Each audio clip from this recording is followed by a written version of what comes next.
ಎಲ್ಲರೂ ತಿರುಗಿ ನೋಡುವಂತೆ ಸಂಪುಟ ಪುನರ್ರಚನೆ ಮಾಡ್ತೀವಿ. ಜನ ಮೆಚ್ಚುವ ರೀತಿಯಲ್ಲಿ ಸಚಿವ ಸಂಪುಟ ಪುನರ್ರಚನೆ ಮಾಡ್ತೇವೆ. ಯಾಕಂದ್ರೆ ನಮ್ಮ ಪಕ್ಷ ತ್ಯಾಗ ಬಲಿದಾನ ಮೂಲಕ ಅಧಿಕಾರಕ್ಕೆ ಬಂದಿದೆ ಅಂತ ಕಾಂಗ್ರೆಸ್ ಸಂಸದ ತುಕಾರಾಮ್ ಹೇಳಿದ್ದಾರೆ. ಈ ಬಗ್ಗೆ ಅವರು ಏನು ಮಾತಾಡಿದ್ದಾರೆ ನೋಡಿ. ತ್ಯಾಗ ಮಾಡಿ ಎಂಪಿ ಆದ್ರಿ, ನಿಮ್ಮ ತ್ಯಾಗಕ್ಕೆ ಪ್ರತಿಫಲ ಈ ಬಾರಿ ಸಂಪುಟ ಪುನರ್ರಚನೆ ಸಿಗುತ್ತಾ ನಿಮ್ಮ ಮನೆಯವ್ರಿಗೆ ಏನಾದ್ರು? ಈಗ ನೋಡ್ರಿ, ಹೈಕಮಾಂಡ್ ತೀರ್ಮಾನ ಮಾಡ್ತಾರೆ ಎಲ್ಲದೂ ಕೂಡ. ಯಾರು ತ್ಯಾಗ ಮಾಡಿದ್ದಾರೆ, ಈಗ ತ್ಯಾಗ ಬಲಿದಾನದೊಂದಿಗೆ ಇವತ್ತು ನಾವು ದೇಶಕ್ಕೆ ಸ್ವತಂತ್ರ ತಂದು ಕೊಟ್ಟಿರ್ತಕ್ಕಂಥದ್ದು ಹೈಕಮಾಂಡ್ನಲ್ಲಿ ಇರ್ತತೆ. ಯಾರು ತ್ಯಾಗ ಮಾಡಿದ್ದಾರೆ, ಯಾರು ಪಕ್ಷಕ್ಕೆ ನಿಷ್ಠೆ ಇದ್ದಾರೆ, ಯಾರು ಕ್ಲೀನ್ ಇಮೇಜ್ ಇದೆ, ಯಾರು ಒಳ್ಳೇದಾಗ್ತೈತೆ ಅದನ್ನ ನೋಡ್ಕೊಂಡು ಪಕ್ಷ ತೀರ್ಮಾನ ಮಾಡ್ತಾರೆ. ತಾವು ಕೂಡ ನೋಡ್ಕೊಂತೀವಿ. 100% ಮುಂದೆ ಪಕ್ಷದ ಪರವಾಗಿ, ಆಡಳಿತದ ಪರವಾಗಿ ಖಂಡಿತವಾಗ್ಲೂ ಮುಂದೆ ಇವತ್ತೇನು ನಾವು ಈಗ 5 ಗ್ಯಾರಂಟಿ ಕೊಟ್ಟಿದ್ದು ಅದ್ರ ಮೇಲೆ ಏನು ಅಭಿವೃದ್ಧಿ ಮಾಡಬೇಕಾಗಿದೆ, ಒಂದು ಅಭಿವೃದ್ಧಿಯ ಒಂದು ಪರ್ವವನ್ನು ಏನು ಮುಂದುವರಿಸಬೇಕು, ಅದಕ್ಕೆ ತಕ್ಕಂಗೆ ನಾವೆಲ್ಲರೂ ಸೇರಿ ನಾವು ಪುನರ್ರಚನೆಯೊಂದಿಗೆ ಒಳ್ಳೆ ಆಡಳಿತವನ್ನು ಮಾಡ್ತೇವೆ. ಧನ್ಯವಾದಗಳು. ಎಲ್ಲರೂ ತಿರುಗಿ ನೋಡುವಂತೆ ಸಂಪುಟ ಪುನರ್ರಚನೆ ಮಾಡ್ತೀವಿ. ಜನ ಮೆಚ್ಚುವ ರೀತಿಯಲ್ಲಿ ಸಚಿವ ಸಂಪುಟ ಪುನರ್ರಚನೆ ಮಾಡ್ತೇವೆ. ಯಾಕಂದ್ರೆ ನಮ್ಮ ಪಕ್ಷ ತ್ಯಾಗ ಬಲಿದಾನ ಮೂಲಕ ಅಧಿಕಾರಕ್ಕೆ ಬಂದಿದೆ ಅಂತ ಕಾಂಗ್ರೆಸ್ ಸಂಸದ ತುಕಾರಾಮ್ ಹೇಳಿದ್ದಾರೆ. ಈ ಬಗ್ಗೆ ಅವರು ಏನು ಮಾತಾಡಿದ್ದಾರೆ ನೋಡಿ. ತ್ಯಾಗ ಮಾಡಿ ಎಂಪಿ ಆದ್ರಿ, ನಿಮ್ಮ ತ್ಯಾಗಕ್ಕೆ ಪ್ರತಿಫಲ ಈ ಬಾರಿ ಸಂಪುಟ ಪುನರ್ರಚನೆ ಸಿಗುತ್ತಾ ನಿಮ್ಮ ಮನೆಯವ್ರಿಗೆ ಏನಾದ್ರು? ಈಗ ನೋಡ್ರಿ, ಹೈಕಮಾಂಡ್ ತೀರ್ಮಾನ ಮಾಡ್ತಾರೆ ಎಲ್ಲದೂ ಕೂಡ. ಯಾರು ತ್ಯಾಗ ಮಾಡಿದ್ದಾರೆ, ಈಗ ತ್ಯಾಗ ಬಲಿದಾನದೊಂದಿಗೆ ಇವತ್ತು ನಾವು ದೇಶಕ್ಕೆ ಸ್ವತಂತ್ರ ತಂದು ಕೊಟ್ಟಿರ್ತಕ್ಕಂಥದ್ದು ಹೈಕಮಾಂಡ್ನಲ್ಲಿ ಇರ್ತತೆ. ಯಾರು ತ್ಯಾಗ ಮಾಡಿದ್ದಾರೆ, ಯಾರು ಪಕ್ಷಕ್ಕೆ ನಿಷ್ಠೆ ಇದ್ದಾರೆ, ಯಾರು ಕ್ಲೀನ್ ಇಮೇಜ್ ಇದೆ, ಯಾರು ಒಳ್ಳೇದಾಗ್ತೈತೆ ಅದನ್ನ ನೋಡ್ಕೊಂಡು ಪಕ್ಷ ತೀರ್ಮಾನ ಮಾಡ್ತಾರೆ. ತಾವು ಕೂಡ ನೋಡ್ಕೊಂತೀವಿ. 100% ಮುಂದೆ ಪಕ್ಷದ ಪರವಾಗಿ, ಆಡಳಿತದ ಪರವಾಗಿ ಖಂಡಿತವಾಗ್ಲೂ ಮುಂದೆ ಇವತ್ತೇನು ನಾವು ಈಗ 5 ಗ್ಯಾರಂಟಿ ಕೊಟ್ಟಿದ್ದು ಅದ್ರ ಮೇಲೆ ಏನು ಅಭಿವೃದ್ಧಿ ಮಾಡಬೇಕಾಗಿದೆ, ಒಂದು ಅಭಿವೃದ್ಧಿಯ ಒಂದು ಪರ್ವವನ್ನು ಏನು ಮುಂದುವರಿಸಬೇಕು, ಅದಕ್ಕೆ ತಕ್ಕಂಗೆ ನಾವೆಲ್ಲರೂ ಸೇರಿ ನಾವು ಪುನರ್ರಚನೆಯೊಂದಿಗೆ ಒಳ್ಳೆ ಆಡಳಿತವನ್ನು ಮಾಡ್ತೇವೆ. ಧನ್ಯವಾದಗಳು. ಎಲ್ಲರೂ ತಿರುಗಿ ನೋಡುವಂತೆ ಸಂಪುಟ ಪುನರ್ರಚನೆ ಮಾಡ್ತೀವಿ. ಜನ ಮೆಚ್ಚುವ ರೀತಿಯಲ್ಲಿ ಸಚಿವ ಸಂಪುಟ ಪುನರ್ರಚನೆ ಮಾಡ್ತೇವೆ. ಯಾಕಂದ್ರೆ ನಮ್ಮ ಪಕ್ಷ ತ್ಯಾಗ ಬಲಿದಾನ ಮೂಲಕ ಅಧಿಕಾರಕ್ಕೆ ಬಂದಿದೆ ಅಂತ ಕಾಂಗ್ರೆಸ್ ಸಂಸದ ತುಕಾರಾಮ್ ಹೇಳಿದ್ದಾರೆ. ಈ ಬಗ್ಗೆ ಅವರು ಏನು ಮಾತಾಡಿದ್ದಾರೆ ನೋಡಿ. ತ್ಯಾಗ ಮಾಡಿ ಎಂಪಿ ಆದ್ರಿ, ನಿಮ್ಮ ತ್ಯಾಗಕ್ಕೆ ಪ್ರತಿಫಲ ಈ ಬಾರಿ ಸಂಪುಟ ಪುನರ್ರಚನೆ ಸಿಗುತ್ತಾ ನಿಮ್ಮ ಮನೆಯವ್ರಿಗೆ ಏನಾದ್ರು? ಈಗ ನೋಡ್ರಿ, ಹೈಕಮಾಂಡ್ ತೀರ್ಮಾನ ಮಾಡ್ತಾರೆ ಎಲ್ಲದೂ ಕೂಡ. ಯಾರು ತ್ಯಾಗ ಮಾಡಿದ್ದಾರೆ, ಈಗ ತ್ಯಾಗ ಬಲಿದಾನದೊಂದಿಗೆ ಇವತ್ತು ನಾವು ದೇಶಕ್ಕೆ ಸ್ವತಂತ್ರ ತಂದು ಕೊಟ್ಟಿರ್ತಕ್ಕಂಥದ್ದು ಹೈಕಮಾಂಡ್ನಲ್ಲಿ ಇರ್ತತೆ. ಯಾರು ತ್ಯಾಗ ಮಾಡಿದ್ದಾರೆ, ಯಾರು ಪಕ್ಷಕ್ಕೆ ನಿಷ್ಠೆ ಇದ್ದಾರೆ, ಯಾರು ಕ್ಲೀನ್ ಇಮೇಜ್ ಇದೆ, ಯಾರು ಒಳ್ಳೇದಾಗ್ತೈತೆ ಅದನ್ನ ನೋಡ್ಕೊಂಡು ಪಕ್ಷ ತೀರ್ಮಾನ ಮಾಡ್ತಾರೆ. ತಾವು ಕೂಡ ನೋಡ್ಕೊಂತೀವಿ.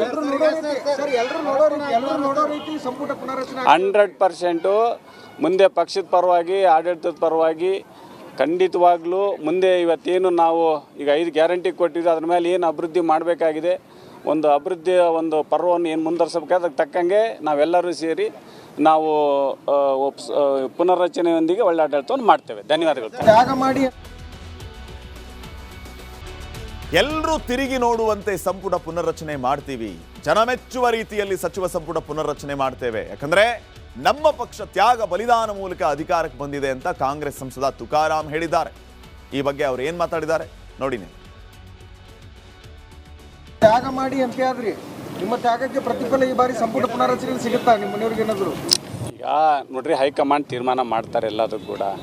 ಯಾರು ತ್ಯಾಗ ಮಾಡಿದ್ದಾರೆ, ಈಗ ತ್ಯಾಗ ಬಲಿದಾನದೊಂದಿಗೆ ಇವತ್ತು ನಾವು ದೇಶಕ್ಕೆ ಸ್ವತಂತ್ರ ತಂದು ಕೊಟ್ಟಿರ್ತಕ್ಕಂಥದ್ದು ಹೈಕಮಾಂಡ್ನಲ್ಲಿ ಇರ್ತತೆ. ಯಾರು ತ್ಯಾಗ ಮಾಡಿದ್ದಾರೆ, ಯಾರು ಪಕ್ಷಕ್ಕೆ ನಿಷ್ಠೆ ಇದ್ದಾರೆ, ಯಾರು ಕ್ಲೀನ್ ಇಮೇಜ್ ಇದೆ, ಯಾರು ಒಳ್ಳೇದಾಗ್ತೈತೆ ಅದನ್ನ ನೋಡ್ಕೊಂಡು ಪಕ್ಷ ತೀರ್ಮಾನ ಮಾಡ್ತಾರೆ. ತಾವು ಕೂಡ ನೋಡ್ಕೊಂತೀವಿ. 100% ಮುಂದೆ ಪಕ್ಷದ ಪರವಾಗಿ, ಆಡಳಿತದ ಪರವಾಗಿ ಖಂಡಿತವಾಗ್ಲೂ ಮುಂದೆ ಇವತ್ತೇನು ನಾವು ಈಗ 5 ಗ್ಯಾರಂಟಿ ಕೊಟ್ಟಿದ್ದು ಅದ್ರ ಮೇಲೆ ಏನು ಅಭಿವೃದ್ಧಿ ಮಾಡಬೇಕಾಗಿದೆ, ಒಂದು ಅಭಿವೃದ್ಧಿಯ ಒಂದು ಪರ್ವವನ್ನು ಏನು ಮುಂದುವರಿಸಬೇಕು, ಅದಕ್ಕೆ ತಕ್ಕಂಗೆ ನಾವೆಲ್ಲರೂ ಸೇರಿ ನಾವು ಪುನರ್ರಚನೆಯೊಂದಿಗೆ ಒಳ್ಳೆ ಆಡಳಿತವನ್ನು ಮಾಡ್ತೇವೆ. ಧನ್ಯವಾದಗಳು. ಎಲ್ಲರೂ ತಿರುಗಿ ನೋಡುವಂತೆ ಸಂಪುಟ ಪುನರ್ರಚನೆ ಮಾಡ್ತೀವಿ. ಜನ ಮೆಚ್ಚುವ ರೀತಿಯಲ್ಲಿ ಸಚಿವ ಸಂಪುಟ ಪುನರ್ರಚನೆ ಮಾಡ್ತೇವೆ. ಯಾಕಂದ್ರೆ ನಮ್ಮ ಪಕ್ಷ ತ್ಯಾಗ ಬಲಿದಾನ ಮೂಲಕ ಅಧಿಕಾರಕ್ಕೆ ಬಂದಿದೆ ಅಂತ ಕಾಂಗ್ರೆಸ್ ಸಂಸದ ತುಕಾರಾಮ್ ಹೇಳಿದ್ದಾರೆ. ಈ ಬಗ್ಗೆ ಅವರು ಏನು ಮಾತಾಡಿದ್ದಾರೆ ನೋಡಿ. ತ್ಯಾಗ ಮಾಡಿ ಎಂಪಿ ಆದ್ರಿ, ನಿಮ್ಮ ತ್ಯಾಗಕ್ಕೆ ಪ್ರತಿಫಲ ಈ ಬಾರಿ ಸಂಪುಟ ಪುನರ್ರಚನೆ ಸಿಗುತ್ತಾ ನಿಮ್ಮ ಮನೆಯವ್ರಿಗೆ ಏನಾದ್ರು? ಈಗ ನೋಡ್ರಿ, ಹೈಕಮಾಂಡ್ ತೀರ್ಮಾನ ಮಾಡ್ತಾರೆ ಎಲ್ಲದೂ ಕೂಡ. ಯಾರು ತ್ಯಾಗ ಮಾಡಿದ್ದಾರೆ, ಈಗ ತ್ಯಾಗ ಬಲಿದಾನದೊಂದಿಗೆ ಇವತ್ತು ನಾವು ದೇಶಕ್ಕೆ ಸ್ವತಂತ್ರ ತಂದು ಕೊಟ್ಟಿರ್ತಕ್ಕಂಥದ್ದು ಹೈಕಮಾಂಡ್ನಲ್ಲಿ ಇರ್ತತೆ, ಯಾರು ತ್ಯಾಗ ಮಾಡಿದ್ದಾರೆ, ಯಾರು ಪಕ್ಷಕ್ಕೆ ನಿಷ್ಠೆ ಇದ್ದಾರೆ, ಯಾರು ಕ್ಲೀನ್ ಇಮೇಜ್ ಇದೆ, ಯಾರು ಒಳ್ಳೇದಾಗ್ತೈತೆ ಅದನ್ನ ನೋಡ್ಕೊಂಡು ಪಕ್ಷ ತೀರ್ಮಾನ ಮಾಡ್ತಾರೆ. ತಾವು ಕೂಡ ನೋಡ್ಕೊಂತೀವಿ.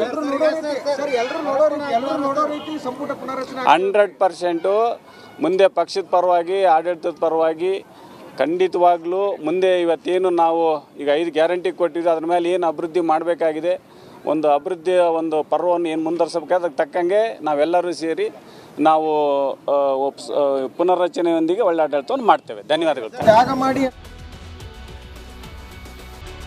ಎಲ್ಲರೂ ತಿರುಗಿ ನೋಡುವಂತೆ ಸಂಪುಟ ಪುನರ್ರಚನೆ ಮಾಡ್ತೀವಿ, ಜನ ಮೆಚ್ಚುವ ರೀತಿಯಲ್ಲಿ ಸಚಿವ ಸಂಪುಟ ಪುನರ್ರಚನೆ ಮಾಡ್ತೇವೆ. ಯಾಕಂದ್ರೆ ನಮ್ಮ ಪಕ್ಷ ತ್ಯಾಗ ಬಲಿದಾನ ಮೂಲಕ ಅಧಿಕಾರಕ್ಕೆ ಬಂದಿದೆ ಅಂತ ಕಾಂಗ್ರೆಸ್ ಸಂಸದ ತುಕಾರಾಮ್ ಹೇಳಿದ್ದಾರೆ. ಈ ಬಗ್ಗೆ ಅವ್ರು ಏನ್ ಮಾತಾಡಿದ್ದಾರೆ ನೋಡಿ. ತ್ಯಾಗ ಮಾಡಿ MP ಆದ್ರಿ, ನಿಮ್ಮ ತ್ಯಾಗಕ್ಕೆ ಪ್ರತಿಫಲ ಈ ಬಾರಿ ಸಂಪುಟ ಪುನರ್ರಚನೆ ಸಿಗುತ್ತಾ ನಿಮ್ಮ ಮನೆಯವ್ರಿಗೆ ಏನಾದ್ರು? ಈಗ ನೋಡ್ರಿ, ಹೈಕಮಾಂಡ್ ತೀರ್ಮಾನ ಮಾಡ್ತಾರೆ ಎಲ್ಲದೂ ಕೂಡ. ಯಾರು ತ್ಯಾಗ ಮಾಡಿದ್ದಾರೆ, ಈಗ ತ್ಯಾಗ ಬಲಿದಾನದೊಂದಿಗೆ ಇವತ್ತು ನಾವು ದೇಶಕ್ಕೆ ಸ್ವತಂತ್ರ ತಂದು ಕೊಟ್ಟಿರ್ತಕ್ಕಂಥದ್ದು. ಹೈಕಮಾಂಡ್ನಲ್ಲಿ ಇರ್ತತೆ, ಯಾರು ತ್ಯಾಗ ಮಾಡಿದ್ದಾರೆ, ಯಾರು ಪಕ್ಷಕ್ಕೆ ನಿಷ್ಠೆ ಇದ್ದಾರೆ, ಯಾರು ಕ್ಲೀನ್ ಇಮೇಜ್ ಇದೆ, ಯಾರು ಒಳ್ಳೇದಾಗ್ತೈತೆ ಅದನ್ನ ನೋಡ್ಕೊಂಡು ಪಕ್ಷ ತೀರ್ಮಾನ ಮಾಡ್ತಾರೆ. ತಾವು ಕೂಡ ನೋಡ್ಕೊಂತೀವಿ. 100% ಮುಂದೆ ಪಕ್ಷದ ಪರವಾಗಿ, ಆಡಳಿತದ ಪರವಾಗಿ ಖಂಡಿತವಾಗ್ಲೂ ಮುಂದೆ ಇವತ್ತೇನು ನಾವು ಈಗ 5 ಗ್ಯಾರಂಟಿ ಕೊಟ್ಟಿದ್ದು ಅದ್ರ ಮೇಲೆ ಏನು ಅಭಿವೃದ್ಧಿ ಮಾಡಬೇಕಾಗಿದೆ, ಒಂದು ಅಭಿವೃದ್ಧಿಯ ಒಂದು ಪರ್ವವನ್ನು ಏನು ಮುಂದುವರ್ಸಬೇಕಾದ್ರೆ ಅದಕ್ಕೆ ತಕ್ಕಂಗೆ ನಾವೆಲ್ಲರೂ ಸೇರಿ ನಾವು ಪುನರ್ರಚನೆಯೊಂದಿಗೆ ಒಳ್ಳೆ ಆಡಳಿತವನ್ನು ಮಾಡ್ತೇವೆ. ಧನ್ಯವಾದಗಳು. ತ್ಯಾಗ ಮಾಡಿ ಎಲ್ಲರೂ ತಿರುಗಿ ನೋಡುವಂತೆ ಸಂಪುಟ ಪುನರ್ರಚನೆ ಮಾಡ್ತೀವಿ, ಜನ ಮೆಚ್ಚುವ ರೀತಿಯಲ್ಲಿ ಸಚಿವ ಸಂಪುಟ ಪುನರ್ರಚನೆ ಮಾಡ್ತೇವೆ. ಯಾಕಂದ್ರೆ ನಮ್ಮ ಪಕ್ಷ ತ್ಯಾಗ ಬಲಿದಾನ ಮೂಲಕ ಅಧಿಕಾರಕ್ಕೆ ಬಂದಿದೆ ಅಂತ ಕಾಂಗ್ರೆಸ್ ಸಂಸದ ತುಕಾರಾಮ್ ಹೇಳಿದ್ದಾರೆ. ಈ ಬಗ್ಗೆ ಅವ್ರು ಏನ್ ಮಾತಾಡಿದ್ದಾರೆ ನೋಡಿ. ತ್ಯಾಗ ಮಾಡಿ MP ಆದ್ರಿ, ನಿಮ್ಮ ತ್ಯಾಗಕ್ಕೆ ಪ್ರತಿಫಲ ಈ ಬಾರಿ ಸಂಪುಟ ಪುನರ್ರಚನೆ ಸಿಗುತ್ತಾ ನಿಮ್ಮ ಮನೆಯವ್ರಿಗೆ ಏನಾದ್ರು? ಈಗ ನೋಡ್ರಿ, ಹೈಕಮಾಂಡ್ ತೀರ್ಮಾನ ಮಾಡ್ತಾರೆ ಎಲ್ಲದೂ ಕೂಡ. ಯಾರು ತ್ಯಾಗ ಮಾಡಿದ್ದಾರೆ, ಈಗ ತ್ಯಾಗ ಬಲಿದಾನದೊಂದಿಗೆ ಇವತ್ತು ನಾವು ದೇಶಕ್ಕೆ ಸ್ವತಂತ್ರ ತಂದು ಕೊಟ್ಟಿರ್ತಕ್ಕಂಥದ್ದು. ಹೈಕಮಾಂಡ್ನಲ್ಲಿ ಇರ್ತತೆ, ಯಾರು ತ್ಯಾಗ ಮಾಡಿದ್ದಾರೆ, ಯಾರು ಪಕ್ಷಕ್ಕೆ ನಿಷ್ಠೆ ಇದ್ದಾರೆ, ಯಾರು ಕ್ಲೀನ್ ಇಮೇಜ್ ಇದೆ, ಯಾರು ಒಳ್ಳೇದಾಗ್ತೈತೆ ಅದನ್ನ ನೋಡ್ಕೊಂಡು ಪಕ್ಷ ತೀರ್ಮಾನ ಮಾಡ್ತಾರೆ. ತಾವು ಕೂಡ ನೋಡ್ಕೊಂತೀವಿ. 100% ಮುಂದೆ ಪಕ್ಷದ ಪರವಾಗಿ, ಆಡಳಿತದ ಪರವಾಗಿ ಖಂಡಿತವಾಗ್ಲೂ ಮುಂದೆ ಇವತ್ತೇನು ನಾವು ಈಗ 5 ಗ್ಯಾರಂಟಿ ಕೊಟ್ಟಿದ್ದು ಅದ್ರ ಮೇಲೆ ಏನು ಅಭಿವೃದ್ಧಿ ಮಾಡಬೇಕಾಗಿದೆ, ಒಂದು ಅಭಿವೃದ್ಧಿಯ ಒಂದು ಪರ್ವವನ್ನು ಏನು ಮುಂದುವರ್ಸಬೇಕಾದ್ರೆ ಅದಕ್ಕೆ ತಕ್ಕಂಗೆ ನಾವೆಲ್ಲರೂ ಸೇರಿ ನಾವು ಪುನರ್ರಚನೆಯೊಂದಿಗೆ ಒಳ್ಳೆ ಆಡಳಿತವನ್ನು ಮಾಡ್ತೇವೆ. ಧನ್ಯವಾದಗಳು. ತ್ಯಾಗ ಮಾಡಿ